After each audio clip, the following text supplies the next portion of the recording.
the world's attention snapped to a tiny reef in the South China Sea, Scarborough Shoal.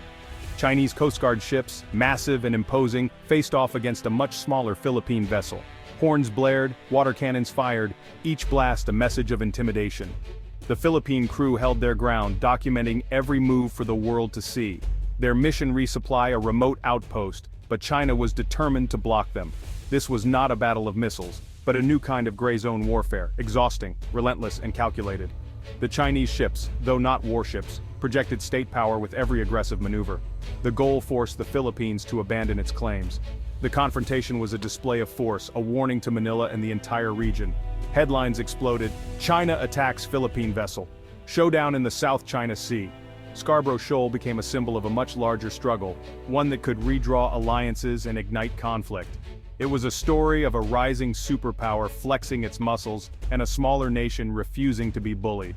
The incident marked a turning point, forcing nations to reconsider their strategies in the face of an assertive China.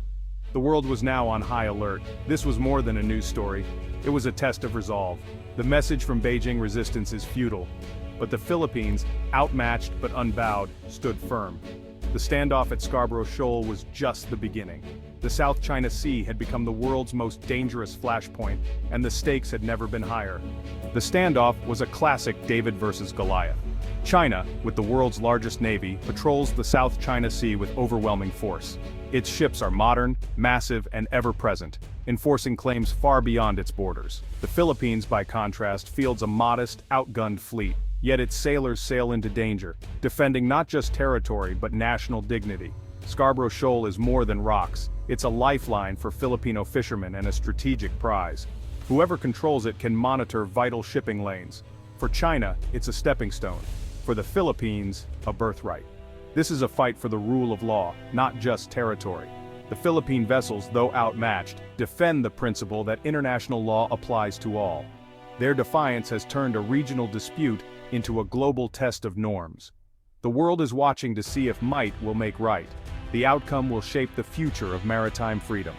China's actions are part of a grand strategy. Its 9-line claim covers nearly the entire South China Sea, overlapping with its neighbors' exclusive economic zones. The sea is a vital artery for global trade and a potential treasure trove of oil and gas. To secure its ambitions, China has built artificial islands fortified with runways, missiles, and radar. These are not resorts but military outposts projecting power far from China's shores. The militarization has shifted the balance, giving Beijing a chokehold over the region. For China, controlling the sea means economic security and regional dominance. It's also about rewriting the rules, challenging decades of U.S. naval supremacy. By pushing out the U.S. and intimidating neighbors, China aims to become Asia's undisputed hegemon. The South China Sea is the main stage for this contest. The world's response will determine if international law or raw power prevails. The stakes are nothing less than the future order of Asia. The contest is far from over. The Philippines is the strategic fulcrum of Southeast Asia. Its archipelago forms a natural barrier between the Pacific and the South China Sea. Control here means control of vital sea lanes. For any power, access to Philippine bases is a game changer. The U.S. alliance with Manila is central to its Indo-Pacific strategy. The Philippines' exclusive economic zone is rich in fish, oil, and gas, resources vital for its future. China's encroachment isn't just about territory, it's about stealing prosperity. The fight for the South China Sea is existential for Manila. As a democracy, the Philippines stands as a bulwark against authoritarian expansion. If it falls under China's sway, the blow to regional democracy would be profound. The Philippines' struggle is about more than geography. It's about the future of freedom in Asia. The world cannot afford to look away. China and the Philippines were once economic partners, managing disputes quietly. But beneath the surface, China's maritime expansion grew bolder. Filipino fishermen were pushed out of traditional waters. Chinese ships became a constant threat. The turning point came in 2012 at Scarborough Shoal. A standoff erupted when the Philippines tried to arrest Chinese fishermen. China intervened and seized the shoal. The U.S. mediated a withdrawal. Manila complied, Beijing did not. China's occupation was a national humiliation for the Philippines. The era of quiet diplomacy ended. Open confrontation began. The loss of Scarborough Shoal shattered trust and transformed the relationship. What was once managed in private became a public flashpoint.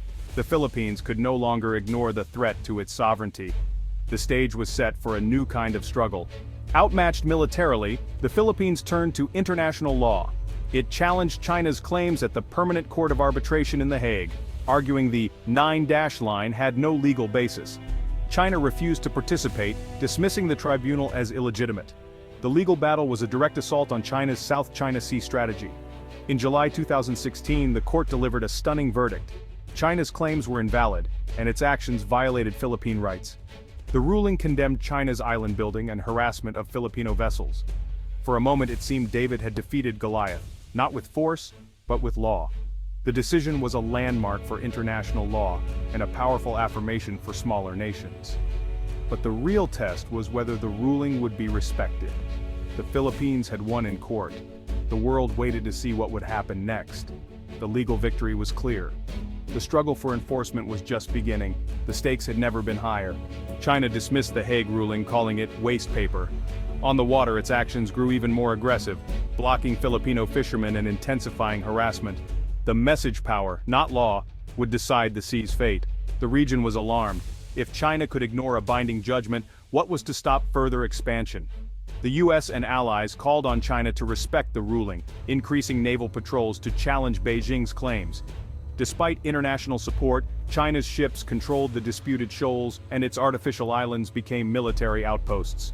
The legal victory was moral and political, but it could not dislodge China's presence. The Philippines had won the legal war, but China was winning on the water.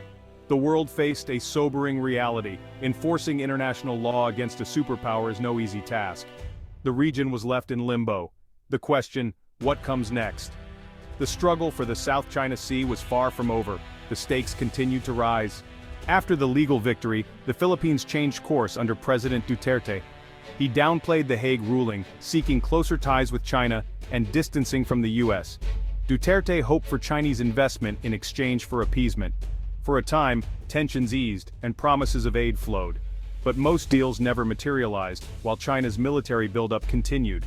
Filipino fishermen still faced harassment. China gave little, took much. The public and military grew disillusioned, seeing sovereignty traded for empty promises. The pivot to China weakened alliances and emboldened Beijing. Appeasement failed. China's territorial ambitions were non-negotiable.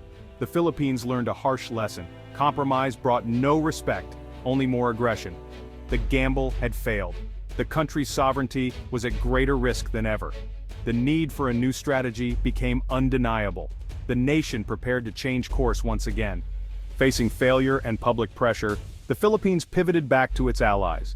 Manila reasserted the Hague ruling and began publicizing every Chinese incursion. The US-Philippines alliance was revitalized, with new base access and a stronger mutual defense commitment. American forces gained a crucial foothold, ready to respond to crises in the South China Sea and beyond.